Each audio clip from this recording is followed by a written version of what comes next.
Muchas gracias, don Miguel, gracias, rector, y bueno, muy buenas tardes formalmente a todos. Yo creo que una propuesta de esta naturaleza que toca varios puntos, seguramente todos encontraremos algo con lo que nos sentimos cómodos y algo con lo que no nos sentimos cómodos. Y seguramente encontraremos muchos puntos en los que tenemos coincidencia y puntos en los que tenemos disidencia. Así que más que tocar un punto específico en este primer round, yo compartiré una apreciación general sobre la orientación que tienen las propuestas. Y mi apreciación es una apreciación favorable, sujeta a algunas reservas.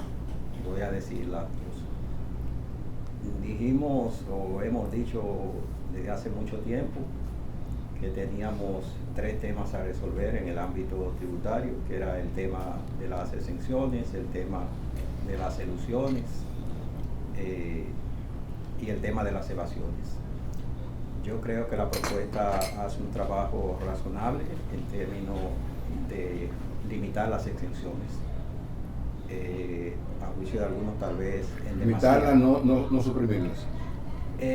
Algunas sobreviven, pero yo creo que la propuesta esencialmente hace un planteamiento de limitar significativamente lo que han sido algunas de las exenciones, y eso obviamente toca a algunos sectores, y por tanto vendrá una discusión que a mi juicio es muy razonable sobre si por qué X y no Y, pero lo cierto es que a X o a Y algo había que hacer en ese sentido, y yo creo que todos hemos insistido en que las exenciones son un tema a resolver. Creo que el ministro ha dado la razonabilidad que está por detrás de eso, y todos podríamos estar de acuerdo en que las exenciones tienen que ser limitadas a cierto horizonte de tiempo, aunque cada vez acaba siempre siendo eterno. O sea que se puede decir la vieja frase de que nada es tan permanente como una exención temporal. Es un transitorio famoso. Claro. Entonces pienso que en ese ámbito está bien orientado. Yo no estoy seguro de que tenga suficientes garras en términos de la evasión. Obviamente yo creo que hay elementos que pueden contribuir en eso, pero el gran fuerte, la gran dependencia a mi juicio de la propuesta se basa en ampliar la base del ITER, y eso representa el gran grueso de los ingresos potenciales, en ampliar en cierta forma, digámoslo así, la base del ITI, en la medida en que se hace que sea más amplia la base sobre la cual se tiene que pagar, por las diversas razones, tanto limitando, digamos, el monto exento, como también con los procesos de revalorización. En fin, yo creo que ahí también lo tiene. Y yo decía que en términos de evasión va a depender mucho de procesos de calidad de la gestión administrativa, y esos detalles no están todavía con una base suficiente como para saber si van a ser particularmente exitosos en lograrlos. Y para mí eso es muy importante, porque al final de cuentas uno de los objetivos que siempre hemos planteado es que no paguen los mismos. Y en cierta forma, si la evasión no se reduce de forma significativa, aunque se reduzcan las exenciones, son los mismos que ya estaban pagando, aunque ahora pagarían más. Y de esa perspectiva creo que la propuesta pudo haber sido más específica, más clara, más contundente en muchos sentidos. Una pregunta, perdón. No, perdón. Considerando que funcione o no funcione los mecanismos contra la evasión impositiva y la elusión, estas expectativas de ingresos de 110 mil millones, ¿usted cree que puede materializarlas el gobierno ahí, pase lo que pase? O sea, llegar a ese nivel. A ver, son dos preguntas posibles. Una es si creo razonable que va a conseguir lo que dice que va a conseguir. Y otra es si suponiendo que consiga lo que va a conseguir, eso satisface las expectativas que el gobierno podría razonablemente haberse planteado. Comenzando por lo segundo, la expectativa de 120 mil millones y que representa 1.5% del PIB, en la misma propuesta del gobierno, aproximadamente 90 mil de esos 120 mil millones son, digamos, aumento del gasto, y quedaría un remanente que en principio debería ser la holgura para uno de los dos objetivos que se plantea, porque uno de los dos objetivos que se plantea, o uno de los muchos objetivos, es precisamente, estoy usando la frase del ministro, evitar que la deuda siga creciendo. Yo no tengo a mano los cálculos que hace el ministerio, pero en los propios cálculos que uno puede manejar, digamos, para que la deuda no siga creciendo, se requiere tener un pequeño superávit primario, es decir, antes de pagar los intereses. Normalmente ese resultado primario ha sido levemente negativo en los últimos años, y dependiendo de los supuestos que uno haga de cómo va a crecer la economía y de cuáles van a ser las tasas de interés, etcétera, uno podría pensar que medio punto porcentual del PIB podría ser suficiente para estabilizar la deuda. De esa perspectiva, yo creo que si no llega, estaría relativamente cerca de lograr eso. Pero es, en fin de cuentas, es un resultado modesto desde mi perspectiva. Fuera del interés de mejorar las recaudaciones, el gobierno postula que este es un programa para favorecer a las clases más vulnerables. No sé si quería entrar ahí José Luis, no sé si... Bueno, sí. Ven concatenando. Claro, no. Mucho gusto. El proyecto de ley básicamente tiene dos grandes fuentes de ingresos, ¿verdad? Hay 20 y pico mil millones de pesos que se espera que vengan de las empresas, y hay 100 mil que se espera que vengan de los hogares. ¿Okay? En los hogares hay una disposición de aumentar la ayuda a los sectores más pobres de aproximadamente 500 pesos mensuales por familia, que si fuéramos a calcular cuánto ITEVI puede pagar, son como 2,000 y pico pesos. O sea que los más pobres, que son los que van a recibir ese bono, 6,000 millones de pesos en total, según los cálculos que hace el propio gobierno, los pobres van a estar muy cerca de no ser muy perjudicados. Pero estamos hablando de los muy pobres. O sea, hablamos de los de ese % que está a nivel de pobreza extrema o a nivel de pobreza. El resto de la población, nosotros hicimos el siguiente cálculo. Nosotros tratamos de distribuir cuánto de cada incremento de impuestos iba a caer en 4 grupos sociales que son bastante arbitrarios: los muy pobres, los pobres, la clase media y la clase alta. Que no es un planteamiento científico, pero yo básicamente asigné. Y como yo no sé exactamente cuánta gente cae en cada uno de esos niveles, básicamente yo calculé que de los 11 millones que somos, el 10% pertenece a la clase alta, 7 millones pertenecen a la clase media y 3 y pico millones pertenecen a la clase baja. Y fuimos línea por línea, impuesto por impuesto, para ver de qué manera podría afectar. Y es un cálculo muy preliminar. Por ejemplo, yo asumo que una persona de clase alta consume el doble por persona de lo que consume una persona de clase media en servicios digitales. O sea, yo en mi casa puedo tener Netflix y HBO, y en la casa de persona de clase media solamente tiene Netflix, ¿no? Un poco ese tipo de razonamiento, que no es científico, pero es así. A la hora de comer, obviamente, casi todo es el mismo consumo adicional, porque la cantidad, los bienes a los que se le ha quitado la exención del ITEVI son bienes básicos que no hay una gran diferencia en cuanto al consumo de una familia de clase media y una familia de clase alta, porque básicamente eso no va a ser muy sustancial.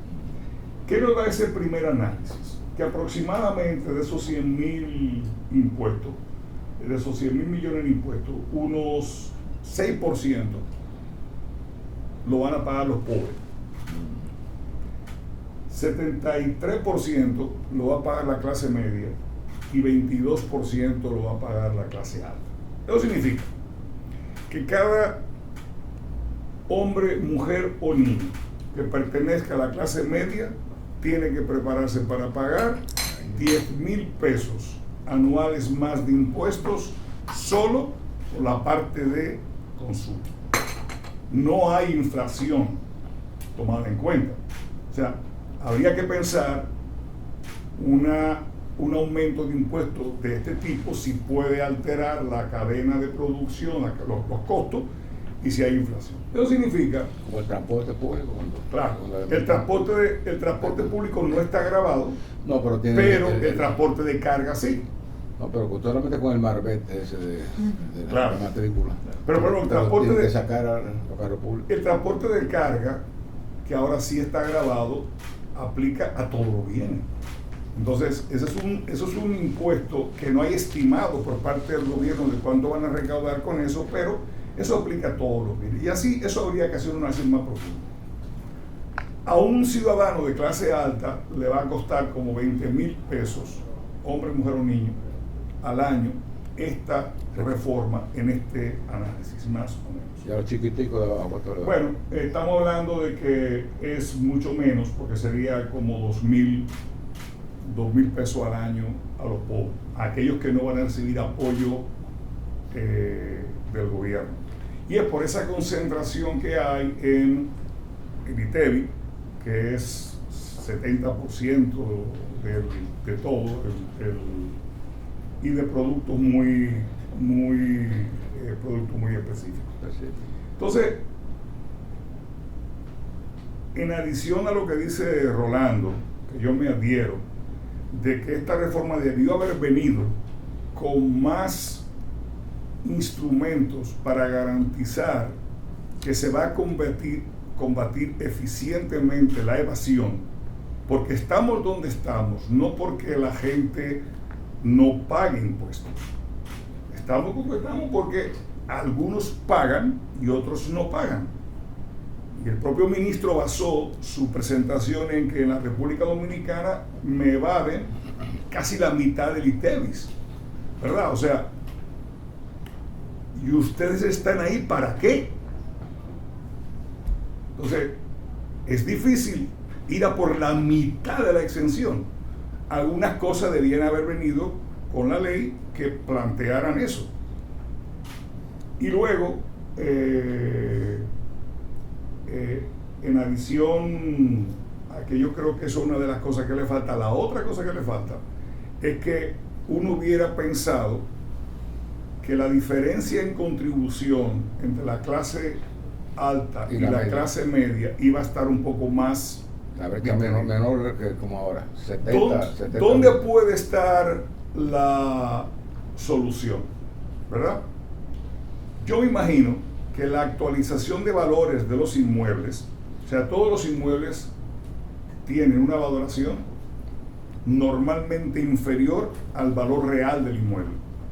O sea, si tú vas a la renta al valor de una propiedad que es tuya y la tienen en 100 pesos, probablemente tú no la venderías en 100, tú la venderías en 130, ¿verdad? O sea que hay una...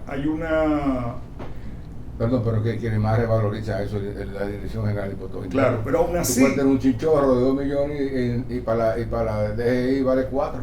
Pero aún así, cuando uno va realmente a ver propiedad por propiedad, lo que tiene... Ahora, esa revalorización que viene puede hacerse de golpe o puede hacerse gradualmente.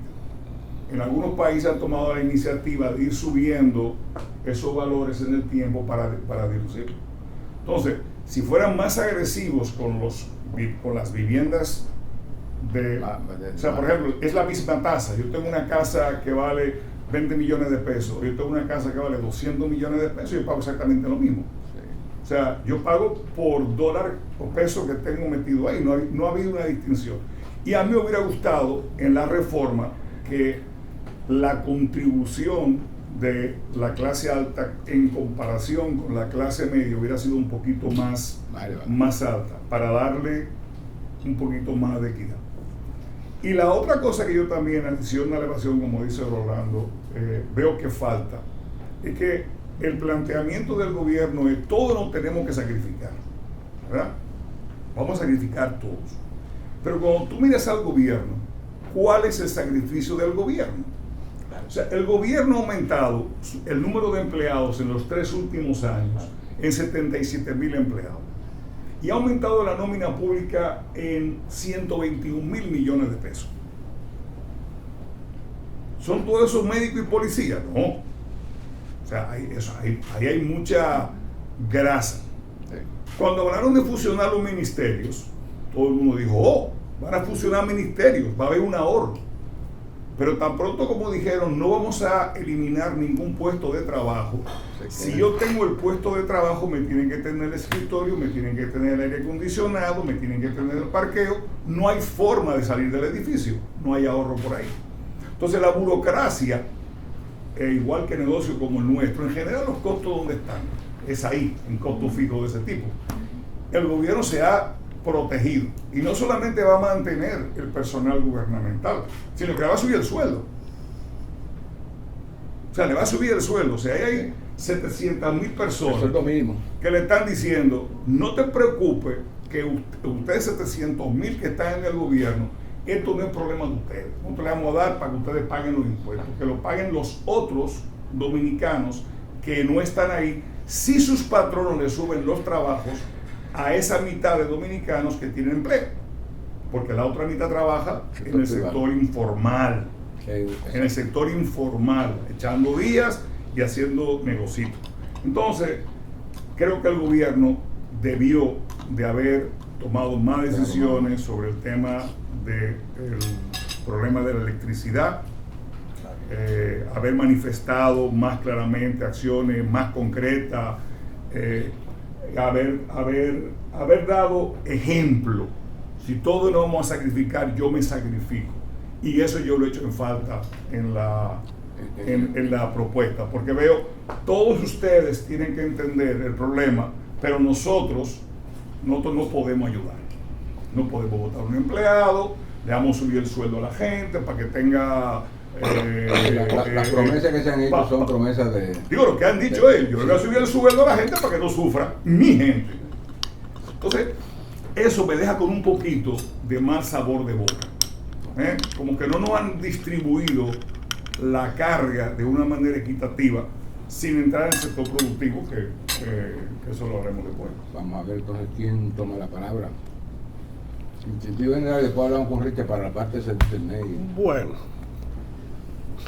yo dije que prefería no centrarme en ver los instrumentos particulares,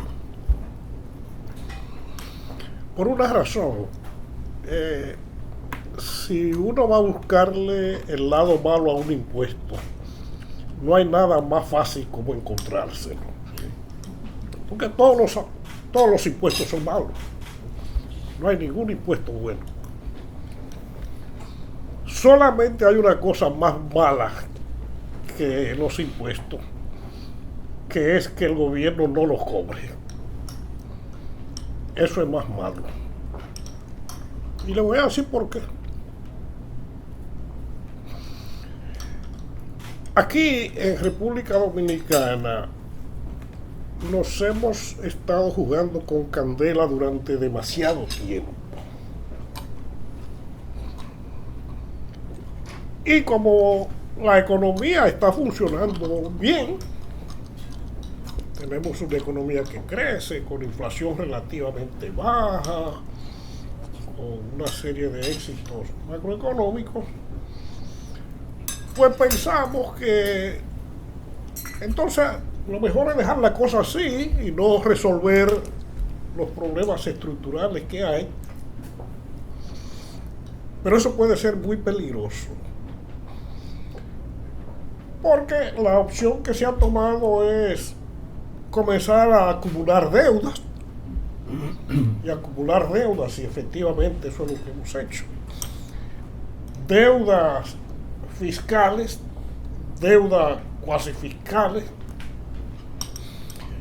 déficits sectoriales como el del sector eléctrico y deuda social, en el sentido de que tenemos un país con una dotación de bienes públicos que no es congruente con lo que sería una sociedad de ingresos medios, que es lo que somos.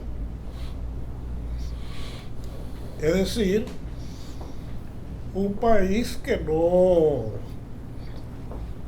Yo siempre digo que cuando vemos en términos de bienes privados, aquí no tenemos nada que envidiarle a un país rico. Usted ve las jipetas en la calle, va a los supermercados, a las plazas comerciales, la cadena de tiendas. Todo eso es casi similar a lo que usted vería en cualquier país rico.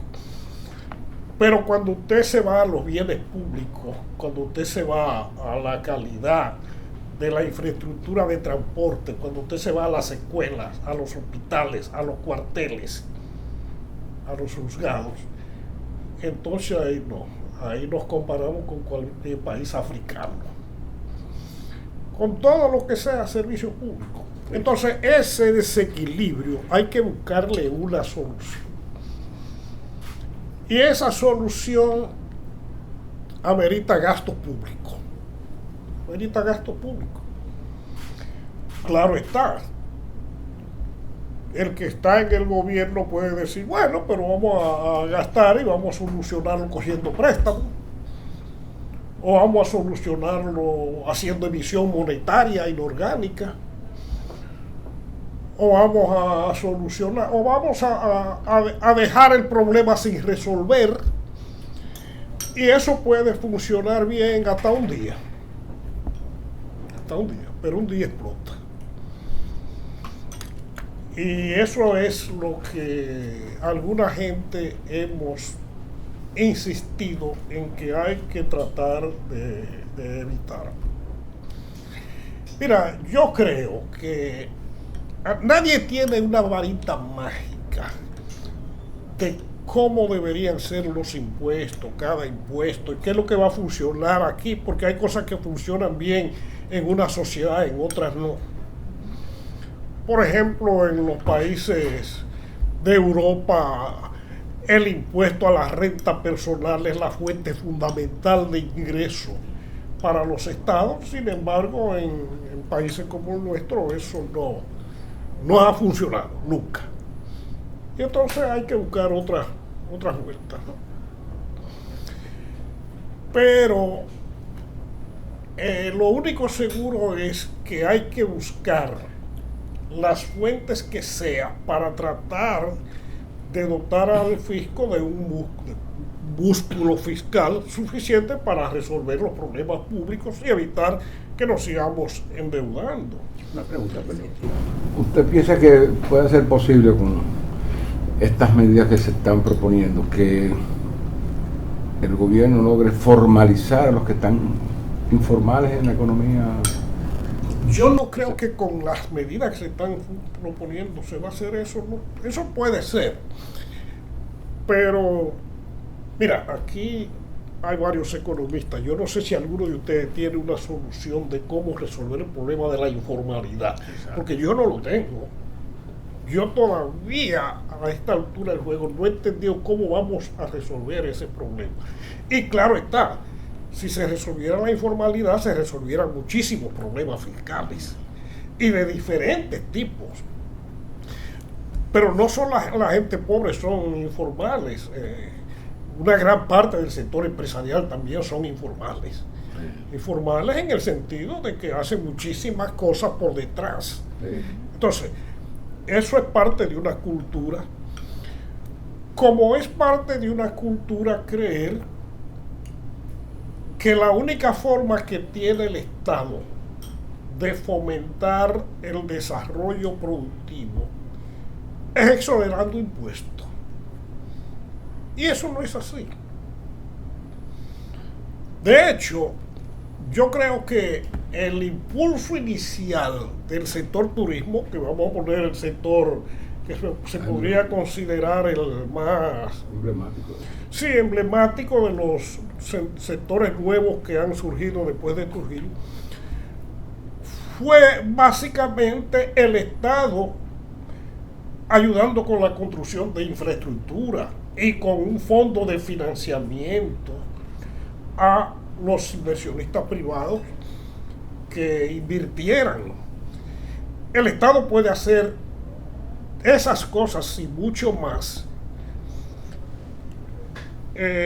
para casi cualquier sector. Los asiáticos han hecho maravillas buscando apoyo, aplicando apoyos tecnológicos y formando a los recursos que se necesitan, y no necesariamente exonerando impuestos. Ahora,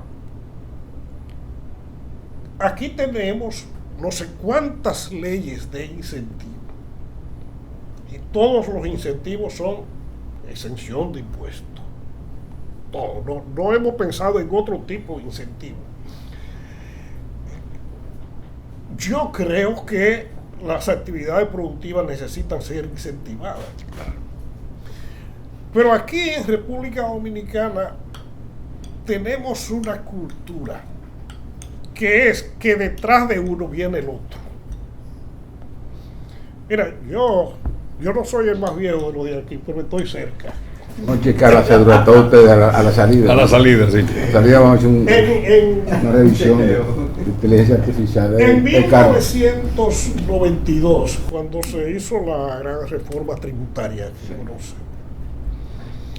comenzaba en ese tiempo estaba de moda lo que le llamaban el consenso de Washington.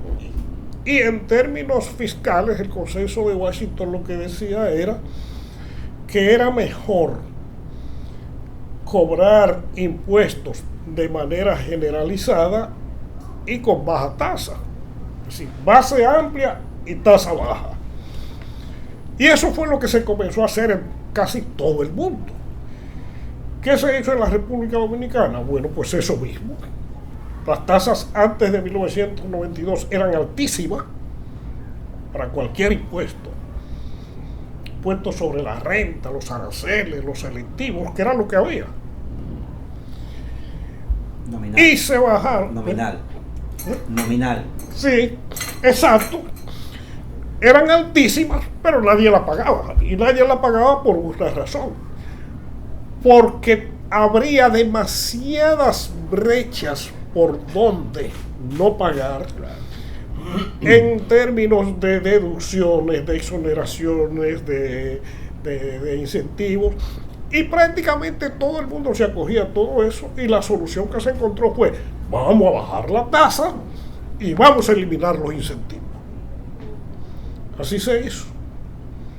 Pero ¿qué pasa? Que al poco tiempo, aquellos que habían estado postulando por eso comienzan nuevamente a cabildear leyes de incentivos. Y detrás de uno vino el otro, y el otro, y el otro.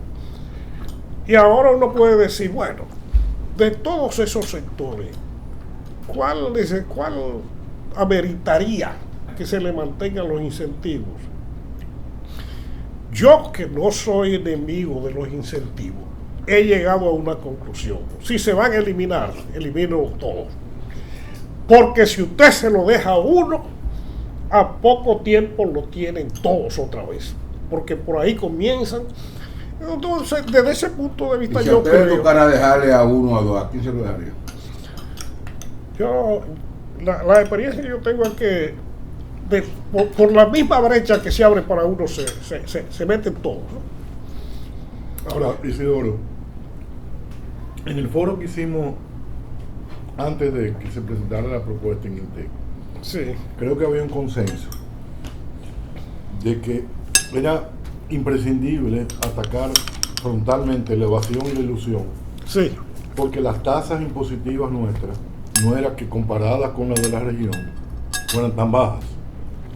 No estoy hablando de la presión fiscal, estoy hablando de las tasas. Nacionales. Claro. Ahora, por lo que yo acabo de oír de Rolando y sobre todo de José Luis,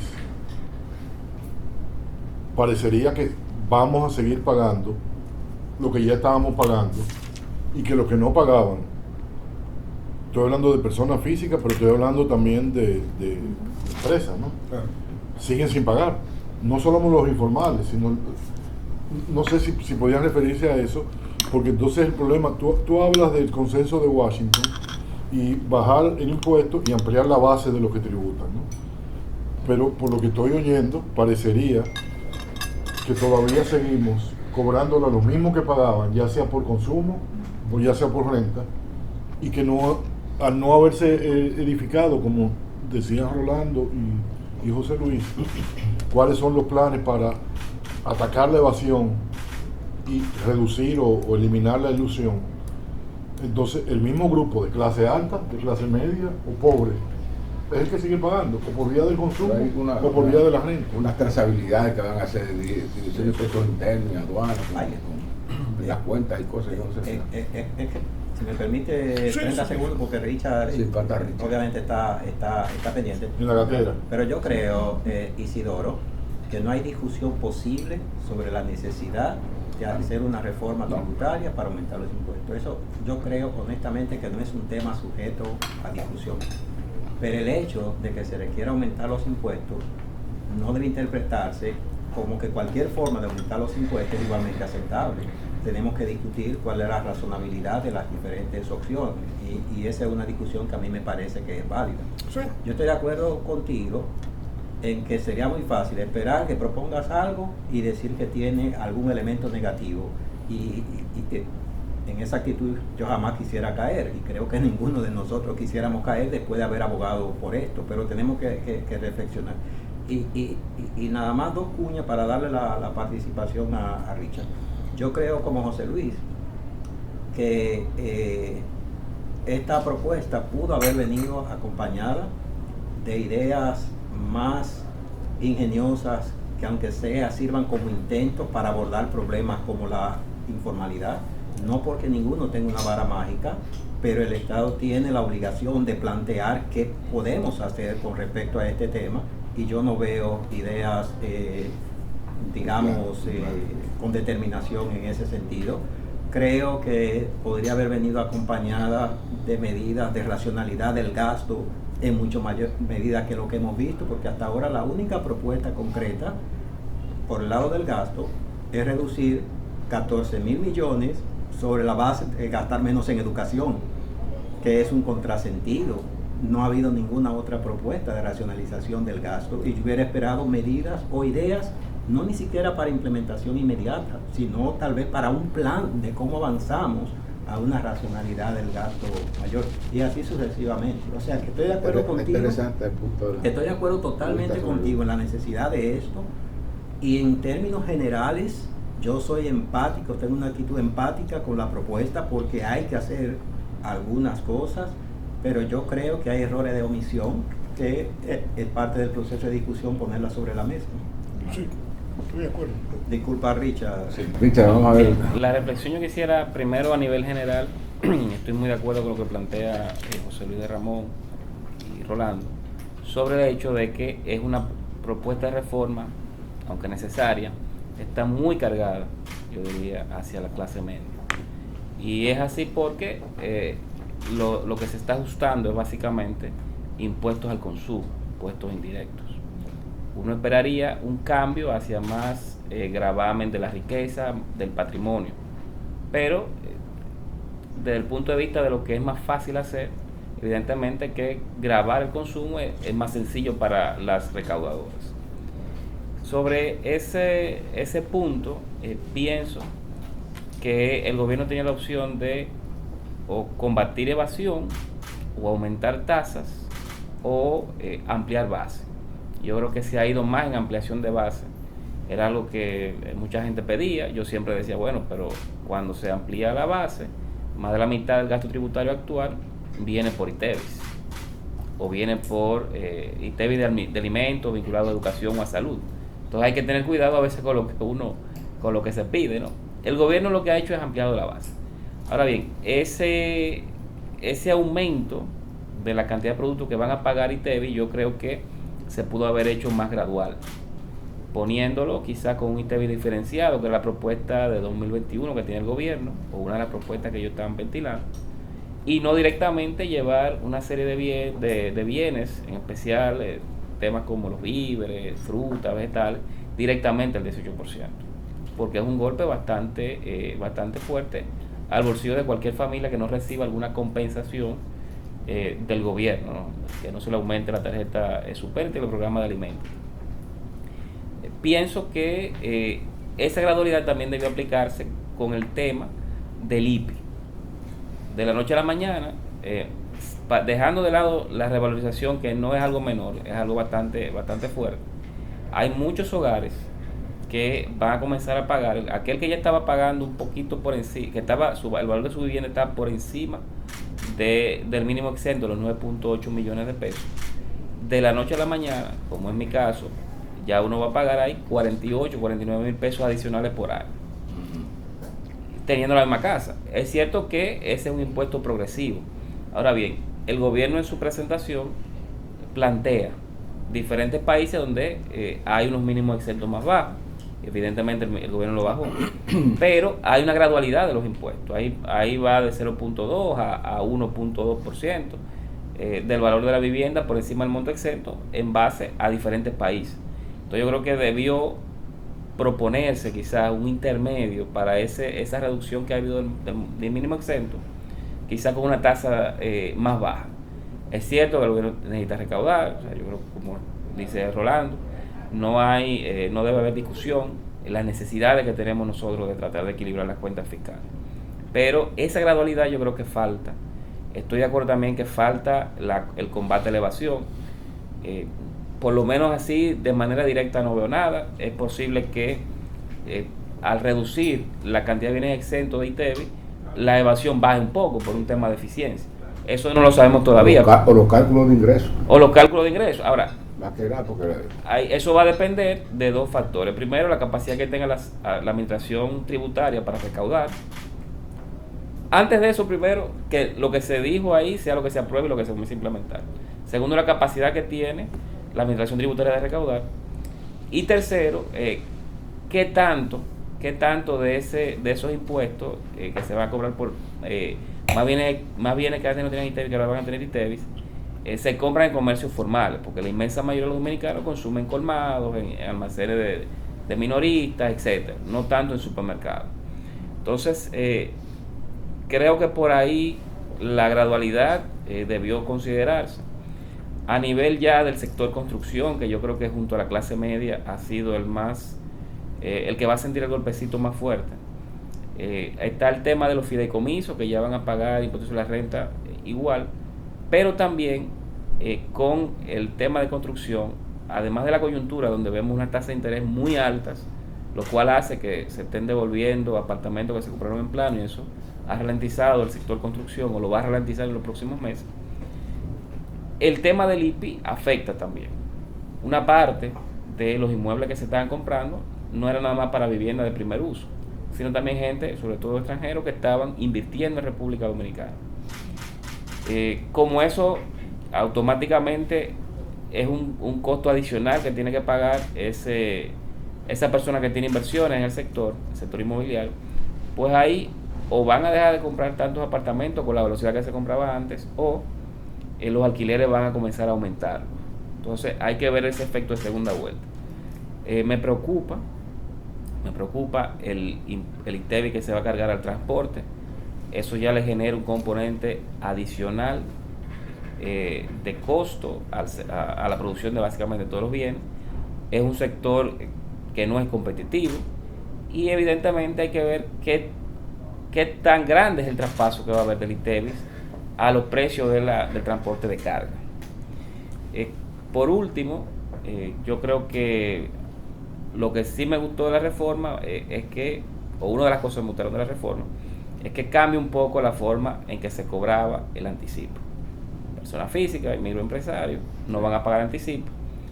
Y aunque en la presentación se decía que se iba a calcular en base al ingreso de las empresas para las empresas pequeñas y medianas, cuando yo leí el proyecto de ley, era un porcentaje del impuesto sobre la renta liquidado del periodo anterior. Es decir, que mejora, no es lo que o por lo menos lo que yo interpreté en la rueda de prensa y la presentación, pero mejora porque antes era el 100% del impuesto sobre la renta que se estaba calculando. Ahora entre 40 y 60% dependiendo del tipo de empresa. Entonces, ya para ir cerrando al menos esta parte, creo que es una reforma que trata de reducir los niveles de exención, amplía la base de tributación, pero esa base tributaria recae más que nada en los sectores clase media y a nivel de sectores económicos golpea de manera más precisa al sector construcción, que es uno de los que más encadenamiento lleva dentro de República Dominicana. Mire, ustedes como economistas no he visto que nadie ha hablado sobre esto. El cambio de denominación a este impuesto. El cambio De ITEVIS a impuesto de valor agregado. Es semántico. ¿Y por qué no está la batata entonces grabada con el ITEVIS? Está la yuca y el plátano y el ñame y la yautía. ¿Por qué? Pues están exentos del IVA ahora. ¿Tú sabes por qué? El IVA, no del ITEVIS. Sí, sí. Son bien industrializados, pero la yuca no está. Solamente aquí se llama así, explícale, se un buen cuento. En el año 1900, creo que 80. La batata. Sí, sí, fue en el 80. El presidente Antonio Guzmán sometió al Congreso el establecimiento de un impuesto al valor agregado con una tasa baja. Yo creo que era 4% en ese tiempo, o 2%, no recuerdo, era bajo. Pero ¿qué pasa?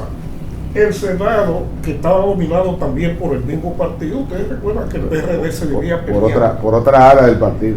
y el que mandaba en el Senado se llamaba Salvador Jorge Blanco.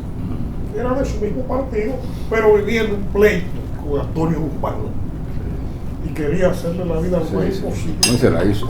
Pues, fue tanto que se la hizo que el tipo se hace tiro y se pegó. Comenzaron a bombardear el impuesto hasta que finalmente no se aprobó.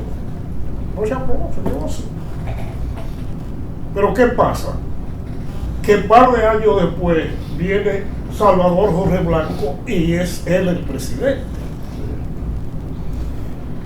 Y cuando presidente del Senado y le para Madrid, los técnicos que están asesorando dicen, bueno, presidente, la solución es el impuesto al valor agregado, porque eso era lo que venía haciéndose prácticamente en todos los países. El sistema de impuestos al consumo se venía estableciendo prácticamente de manera universal bajo la modalidad de valor agregado.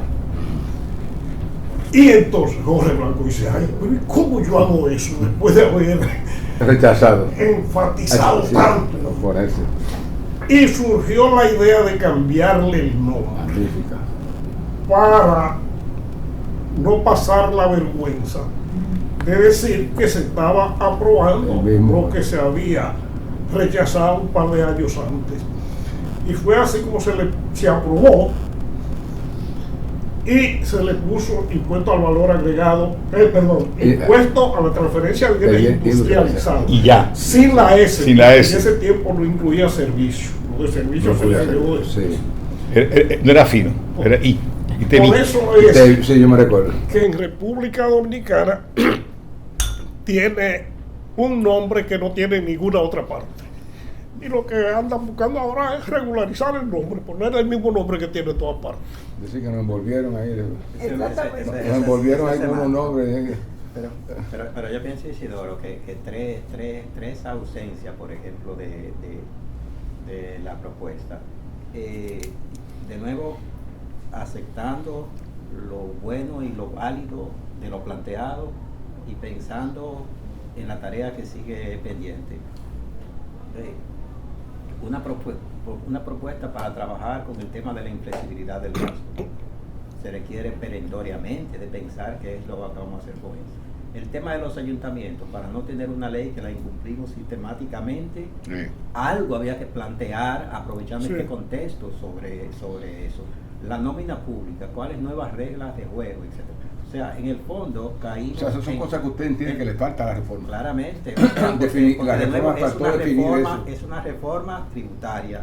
Cuando el mandato legal de la Estrategia Nacional de Desarrollo es un pacto fiscal.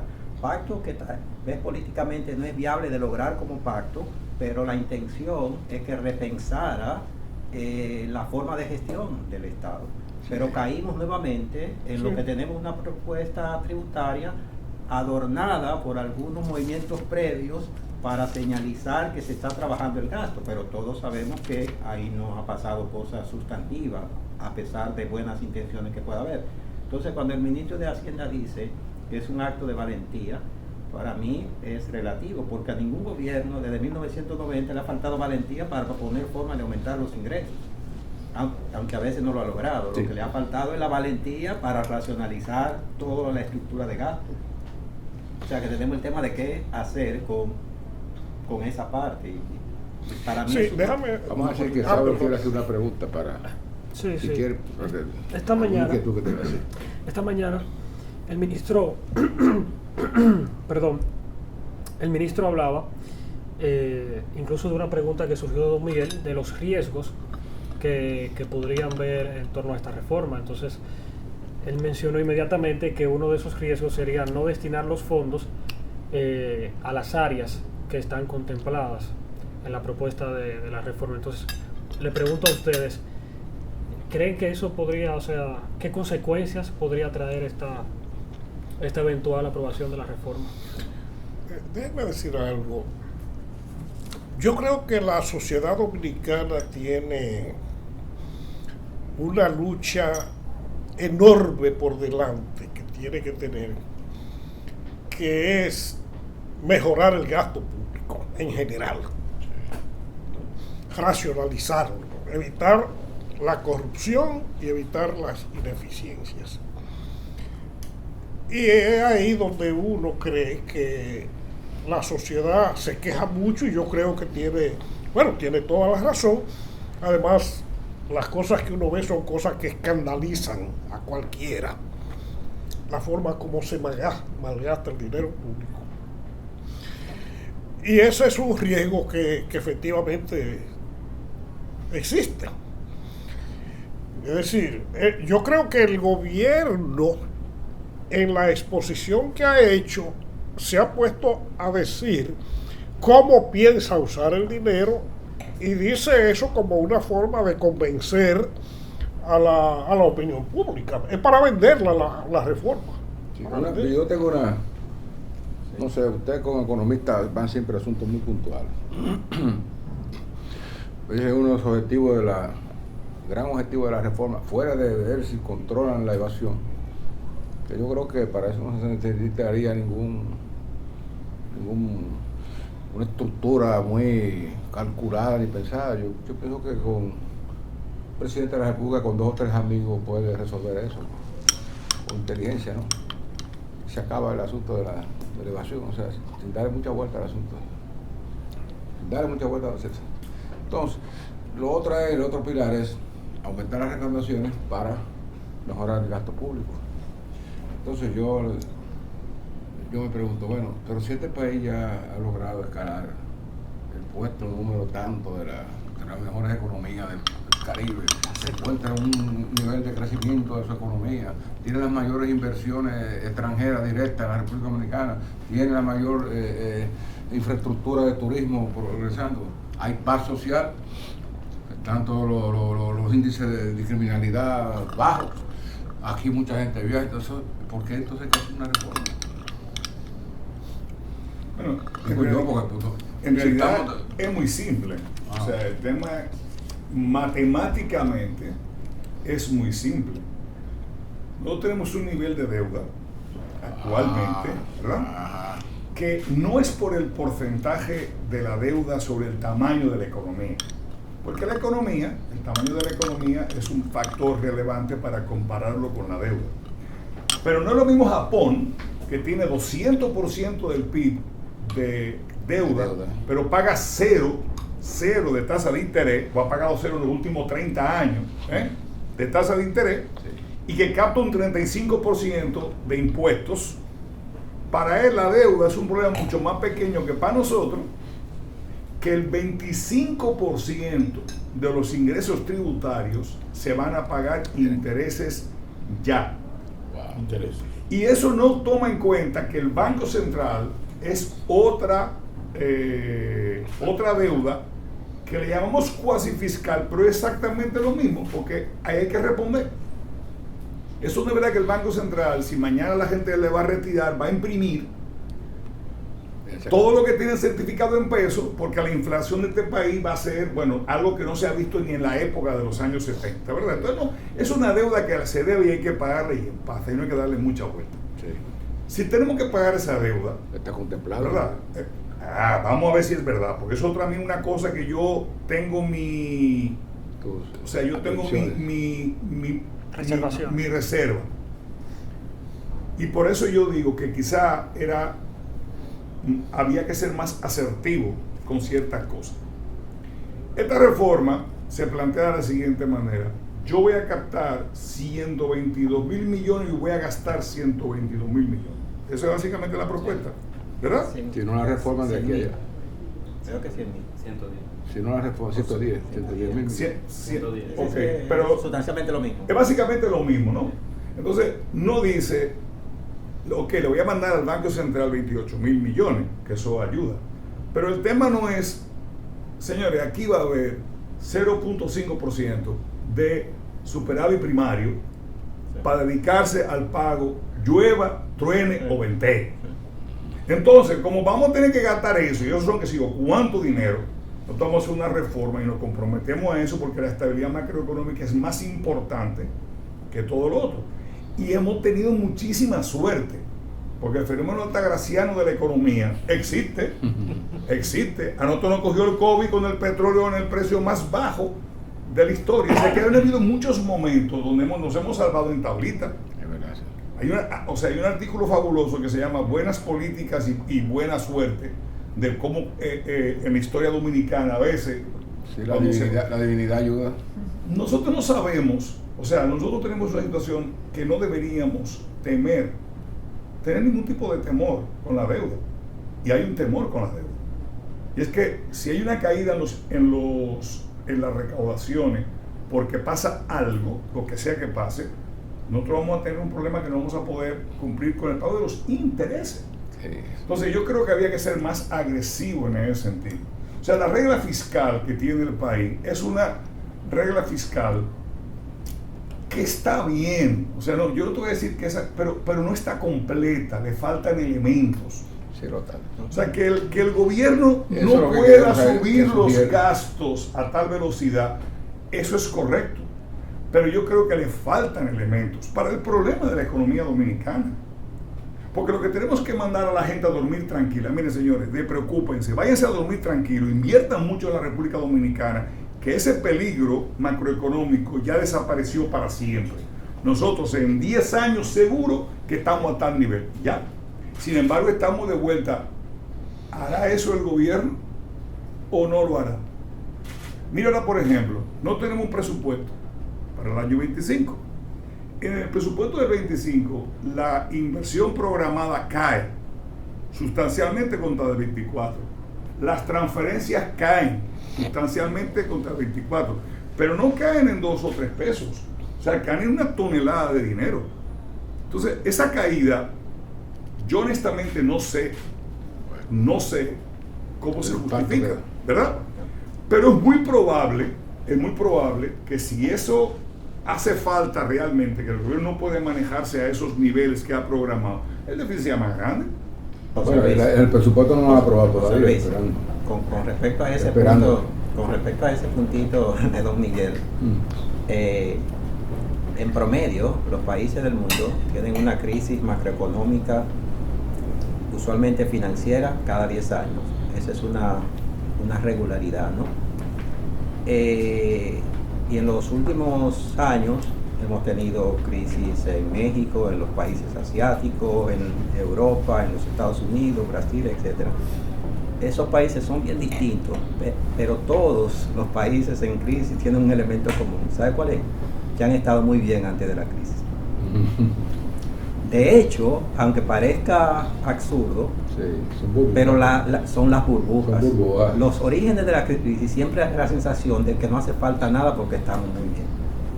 Entonces tú tienes que ir por detrás de ese velo y ver los microfundamentos y los fundamentos de la economía y responderte si necesita cambiar cosas. Pero le agrego el siguiente elemento, que es la calidad de lo que hacemos. Todos sabemos que nuestro sistema de transporte, nuestro sistema de internet, no satisface las expectativas de una población. Bueno, hay que decir, cómo va a cumplir Ese el es el objetivo punto. de recaudador Ese es el punto. para resolver esos problemas. Vamos entonces a cerrar ya. Ese es un buen punto. Ustedes comieron en su casa, ¿verdad? Ustedes vinieron conmigo. ¿O no? Quizá Nosotros somos de Si intento, vinieron pero pensando que aquí... somos como los espartanos, Si todos ustedes están 6 días sin pensaron comer. si ustedes pensaban que el Listino iba...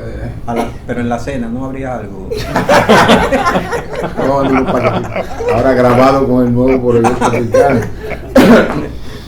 Con el nuevo valor agregado, ¿no? Más garantico, ¿no? Ahora, dime, Richard. Creo que el tratamiento que se le da al problema, vamos a decirlo, del déficit pacificado, la no capitalización del Banco Central, no me parece que sea sostenible en el tiempo la forma que se está planteando. Creo que hay que cambiar un poco la arquitectura de cómo está distribuido el mercado de deuda pública actualmente. En 2019, 2020 se aprobó en el Senado un proyecto de ley donde se crea una figura similar a lo que era el IPAP en México. Lamentablemente vino la pandemia y bueno, ya esa discusión hay que o retomarla o repensarla, calcular los números de nuevo. Y digo que la reforma sí, aunque habla de que se van a dar unos recursos al Banco Central adicionales, pienso que los niveles de déficit no van a ser lo suficientemente menores para que el gobierno razonablemente, con toda la demanda que hay, pueda comprometerse en el tiempo a traspasar una cantidad de transferencias cada año, o las transferencias óptimas que necesita el Banco Central para su recapitalización. Hay un elemento muy puntual y es que antes los intereses que recibían las personas físicas residentes de República Dominicana pagaban un 10% como pago único. Ahora se ha cambiado y ese 10% es un pago a cuenta, es decir, que cuando usted haga su declaración jurada a las fines de impuestos, usted va a considerar esos ingresos para el pago general que a la base imponible que le quede le cobran un 27%. Es decir, que usted puede estar pagando probablemente un número mayor al 10% que pagaba antes con los intereses que percibía. Sí. Por lo tanto, eso es un elemento adicional que yo creo que probablemente es progresivo porque afectaría en teoría a personas de más recursos, pero en República Dominicana hay muchas personas que están pensionadas que saben que no tienen acceso a una buena pensión y que viven de sus intereses, de los intereses que le genera su ahorro. Ese aspecto es interesante. Entonces, eso hay que verlo porque si es así, aplicaría también para los bonos del Banco Central. Los nuevos bonos que se emitan, el Banco Central va a tener que emitirlo con una tasa un poco mayor de la que lo emitía previo a la reforma. Y eso evidentemente es una fuente de gasto financiero adicional para el Banco Central. Y de tormento. ¿Te imaginas que los pensionados sepan eso? No, es que si tú te pagabas un 10 años, tú pagas un 25 de INE. O sea, porque es casi imposible que tú caigas en la categoría de no pagar la tasa del 25. Hay una precisión que yo quisiera hacer a propósito de la intervención de Julio hace poco. Yo no quiero que quede la impresión de que yo dije que los impuestos son muy bajos. Bajaron en el 92, pero bajaron en prácticamente todos los países por la misma época. De modo que en comparaciones internacionales, que es lo que tú decías, ¿no? En la República Dominicana, y yo creo que eso fue uno de los elementos que más tomaron en cuenta las autoridades, fue hacer comparaciones de por dónde andábamos con relación a otros países. No, se suele hacer, hasta el día de hoy hacen comparaciones muy acomodaticias también. En realidad aquí hay dos que están un poco por encima de la media. Uno es el IVA. El IVA dominicano está ligeramente por encima de la media regional y otros son los impuestos a los combustibles. y la tasa de evasión. Ahí somos los reyes nosotros. Sí, porque hay que ponerlo todo en contexto. O sea, entonces, en esos dos, ¿Y qué son los el planes? único problema que tenía el gobierno, supongo yo, es que bajarlos esos dos era peligroso porque esos son fuentes fundamentales. Esas son A menos que lo fuentes hubieran hecho gradual. fundamentales, sí. Una pregunta clave y consciente y franca. ¿Quién evade más en este país? sabemos que la mitad de la economía no paga impuestos. Bueno, pero... Bueno, una persona perdóname, que no- la mitad de los que trabajan, pero eso no significa que sea la mitad de la economía. que tenga No, pero una- yo creo, si tú coges que las tasas de nosotros, ¿verdad? Si tú coges el PIB y tú le aplicaras a lo que no está exento, le aplicaras el impuesto sobre la renta, al PIB, pues el PIB entero tiene que pagar, ¿verdad? El PIB es eso, el PIB es ganancia. Sí. Tú dices, aquí se lleva tanto el trabajo, se lleva tanto el capital. Ese es el PIB. Tú le aplicas la tasa de impuestos y esa debería ser tu recaudación. Tú le quitas las ineficiencias que vienen típicas de cada país y te da un número. Ese número, aquí estamos muy lejos de ese potencial. Por eso cuando la propia autoridad fiscal hace los cálculos, dice, aquí yo tengo una evasión de tanto de renta, tanto de ITEVI, tanto de qué sé yo, y lo puede calcular. Porque el que hace el cálculo es la propia autoridad fiscal, que hace unos años que no lo hacen. O sea, tenemos datos de unos años atrás. Ellos lo pueden calcular y pueden ver dónde está. Ahora, no es que Juan o Pedro estén evadiendo el fenómeno de la evasión es más complicado. Una evasión intencional, porque, perdón. O sea, es Pero un yo poquito... digo, si yo tengo un campo de yuca, de lo que sea, por ejemplo, de cualquier otro producto, estoy por allá en un campo que nadie va a ver, nadie me da a mí en ese campo, ni me da luz, ni me da. Yo tengo que bandeármela, produzco, buscando mi dinero para comprar fertilizantes, lo que sea. Tengo una producción numérica de tanto, ¿sí? Y viene Sauro, y yo le vendo a Sauro las unidades a un precio. Claro. Sauro llegó en su camioneta, no sé de dónde, pagando, me compra a mí esa mercancía, pero después se la lleva a Julio Intec y se la vende a Julio. O va al mercado. Entonces, Va al mercado. o va al mercado. Hay una cadena de intermediación, o sea, ¿es esa una evasión intencional del impuesto? Bueno, lo que pasa es que Porque volvemos a las medidas para la evasión y nos pasaríamos la tarde entera. No, Eso sería casi otro conversatorio, que no creo que merece la pena, pero lo primero que hay que tener es muchas ganas de enfrentarse al problema. Porque, como usted bien dice, ese es un problema que no solamente es un problema de que apocamos mecanismos, es un problema de concientización social. O sea, como usted dice, el presidente tiene que sentar con mucha gente para que el tema funcione. Entonces, hay que tener tiene que ser una prioridad, tiene que ser algo que el gobierno vea como que, óyeme, esto lo tenemos que trabajar. ¿Usted ha medido los niveles de evasión en los periodos de gobierno desde Balaguer para acá?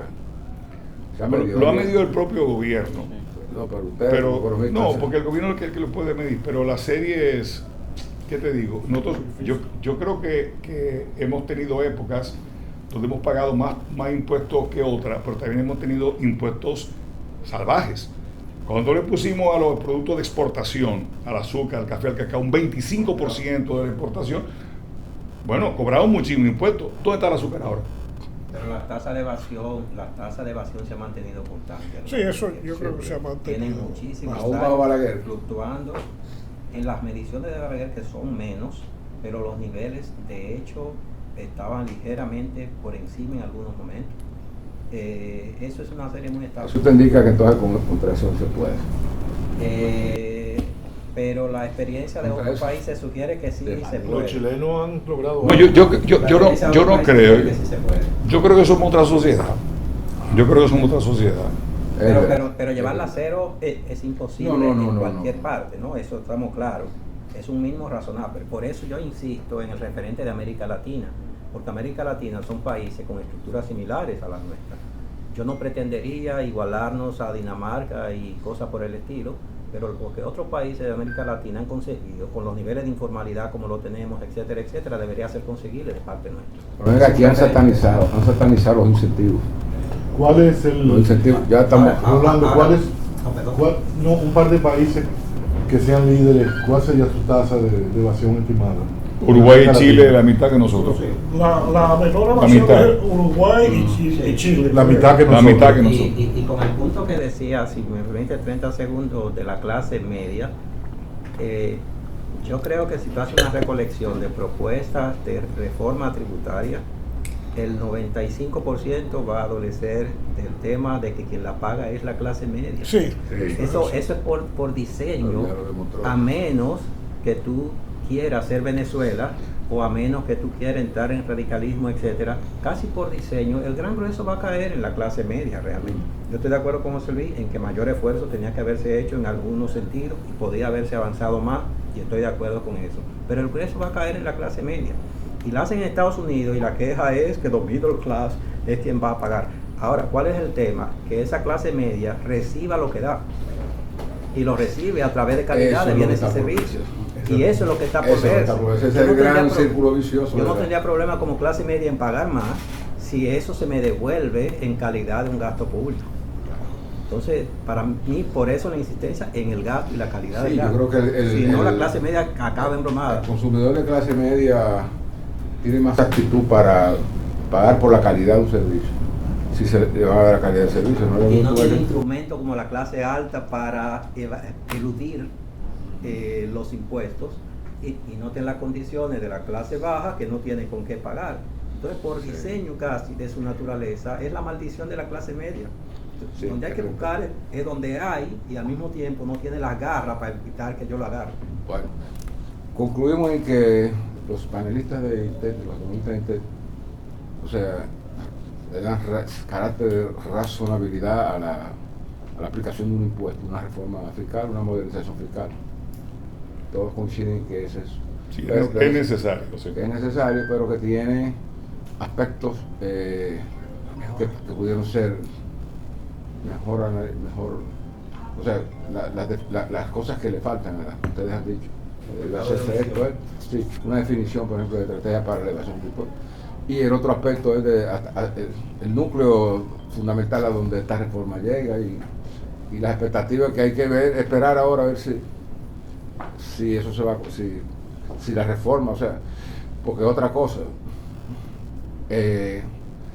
aparte de esta reforma fiscal, vienen otras nuevas leyes que uno no sabe en qué medida esta reforma fiscal sea o una camisa de fuerza para esas leyes nuevas que vienen, laboral y de seguridad social y de otra naturaleza, o no.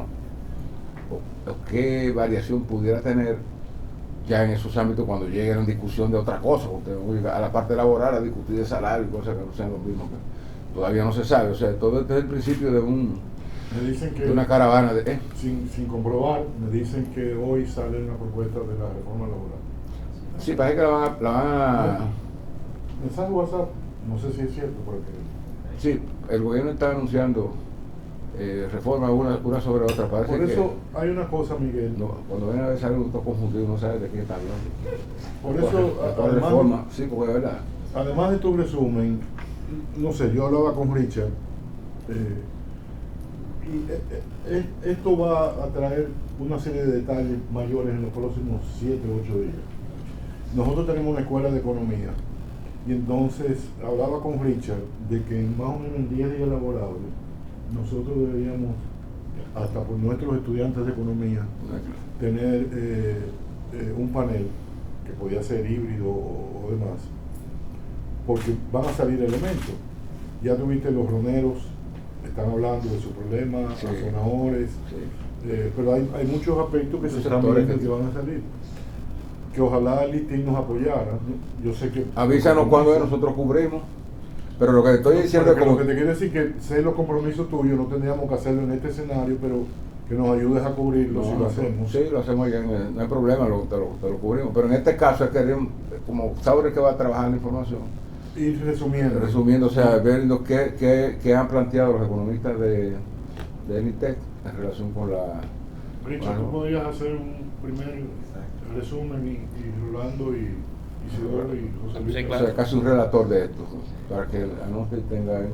O sea, para no salir con un enfoque que pueda parecer que o el INTE está torpedeando tal cosa, o no está apoyando, como decía. Yo no quiero decir que subir los impuestos. Si lo dicen, te van a mencionar, va a ser la bandera el domingo. Sí, no, Todo que está de acuerdo. Vamos para la bandera. Que suban, se ha vuelto ya es un eslogan nacional. Bien, eso. Entonces, ya vamos a ver, Richard, que Primero, la reforma es necesaria por los múltiples argumentos que se han dado. O sea, hay una necesidad de equilibrar las cuentas fiscales. Segundo, la reforma es más puntual hacia los sectores de clase media, porque entre otras cosas es más fácil cobrar. Tercero, diría que no sé si estamos todos de acuerdo que se hubiese preferido un poco la gradualidad en el aumento de impuestos, o la no implementación de medidas simultáneas a un sector, en especial la construcción. Y cuarto, quedan todavía preguntas de ¿se va a mejorar la calidad del gasto? Y si esta reforma, una vez que se apruebe y se comience a implementar, junto a medidas de aumento de gasto que hemos visto, aunque es aumento de gasto más que nada de gasto capital, si ese aumento de gasto va a permitir que se equilibren las cuentas fiscales, es decir, que se reduzca el déficit fiscal. y la deuda. Y la deuda. Esas son, digamos, las preguntas que nos quedan. Coinciden en que había o podían haber puntos que podrían ser más precisos de lo que se presentó de la propuesta. Rolando se quedó esperando algo más de elevación y de otras medidas. No sé si tú quieres añadirlo. Evasión, flexibilidad del gasto. Usted como lo resumió como en un pacto de omisión. Yo diría Varios que- pecados de Pecados de omisión. Sí. Mira, yo creo que hay que insistir en una cosa. La República Dominicana tiene un serio problema fiscal, tiene un agujero fiscal, pero tiene por lo menos 3 agujeros cuasi fiscales que terminan siendo fiscales a la larga. El del sector eléctrico, que es el más grande, el del Banco Central, que es el que le sigue, y el de la seguridad social, que no ha explotado nunca porque nunca se ha aplicado la ley como manda, pero si se aplicara la ley, el de la seguridad social sería otro agujero tremendo, sin contar el tema de los municipios, que bueno, ya tanto hemos estado fuñendo con eso, pero eso vendría siendo prácticamente un cuarto. Bueno, que no se van a tapar en todo este tiempo. Isidoro, ¿y saben ustedes si viene el paquete de reforma, la ley de inclusión social o de reforma del sector de protección social? ¿O no sabemos? Eso viene después. Lo que podemos hacer es, No. cuando vengan las nuevas, vamos a seguir preparando conversatorios. Interesante. Ya para Claro que sí. enfocados en los especialistas en ese tipo de materias. De acuerdo. Y se van con la laboral se va a ver muchos aleos. Sí, señor. Aleos, ¿sabes? Entonces hay que tener preparando o sea, la academia en este momento tiene que estar preparada para dar respuesta. Bueno, están dando ahora, o sea, estamos dando ya o sea, ustedes, fuera de hacer un evento allá en la universidad, están saliendo de la universidad, están viniendo al listín, el listín entonces le da una proyección a lo que ustedes dicen, pero así la academia tiene que tener el mejor momento para la academia orientar a la sociedad dominicana, así es lo que está pasando. No, yo creo que, Saúl, ¿no? Sí.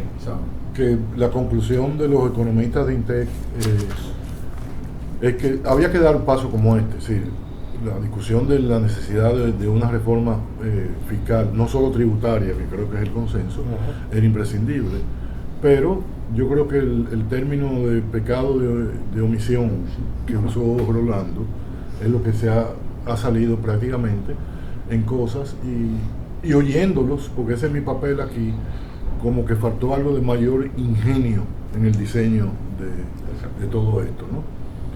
Por cosas que José Luis lo cuantificó muy claramente, efectos posibles indeseables, como habla Richard, en términos de la construcción, o lo que decía Rolando, que para mencionar 3 ejemplos nada más, que se quedó buscando cómo es que se va a atacar la evasión.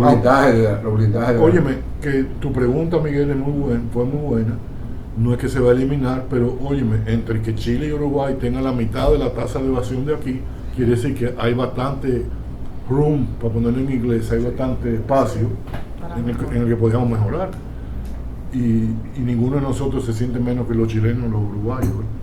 No nos sentimos más, pero tampoco menos. Bueno, entre los argentinos y los brasileños tienen su pelea, pero aquí, gracias a Dios, no tenemos vecinos por pelear.